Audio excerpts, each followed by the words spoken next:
বাহ, কি অবস্থা ভাই? আপনি তো আমার সাথে আপনি তো নিয়ে এলেন, বসে নেন। আপনি কইলেন আপনার বোন মানে অনেক ভালো, জীবনে কোনোদিন কোনো আকামের মধ্যে ইয়ে নেই, লিপ্ত নেই। এই যে আজকে তো ধরছে হাতে। হাতে দি যা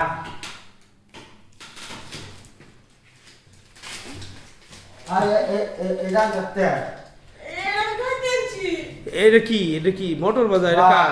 রামা আমি আনছিলাম এটা বুঝলাম না।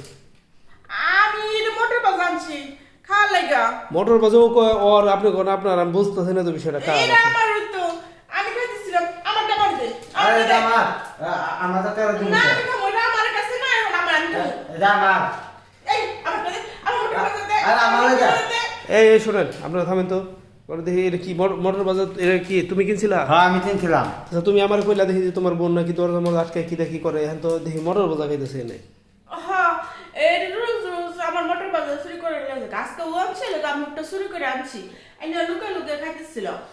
ওই মোটর বাজার লুকায় খাওয়ার জন্য এরকম দরজা টরজা বন্ধ করে দেয়, এরকম করতেছেন? তাহলে কি করবো? ও তো দেখে ফেলবো, একবার টানা লেগে দেখে ফেলছে। আমার খাওয়াটা তাহলে মিস হয়ে গেছে গা। সরি, মিস্টেক হয়ে গেছে, বিশাল বড় মিস্টেক হয়েছে। ঘটনা আমি তো আসলে বুঝতে পারি নাই। এই বড় বোন একটু বিয়া দিলে 2 দিন পরে চলে যাবো, তাহলে মোটর বাজার বোন খাইতেছে, সমস্যা কি? খাগা না ওইটি তো আমার জানা, হ্যাঁ? ওইটি তো আমার জানা।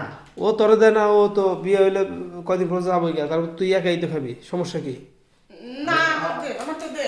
আরে রামা এই শোনেন আপু, আমি আসলে বিশাল বড় মিস্টেক হয়েছে। আমি আপনার ভুল বুঝে আপনার পিছিয়ে পিছিয়ে এসে আপনার ওয়াশরুমে লোকাইছিলাম, ঠিক আছে? দে বড় বোনটা মোটর বাজারটা দে। আচ্ছা আচ্ছা ঠিক আছে, খান তাহলে। হ্যাঁ, এই বড় বোনের কিছু খাইতে চাইলে বড় বোনটা দিবি বেটা। আচ্ছা ঠিক আছে আপু, তাহলে খান। হ্যাঁ আচ্ছা, দরজাটা খুলে দিচ্ছি তো আমার।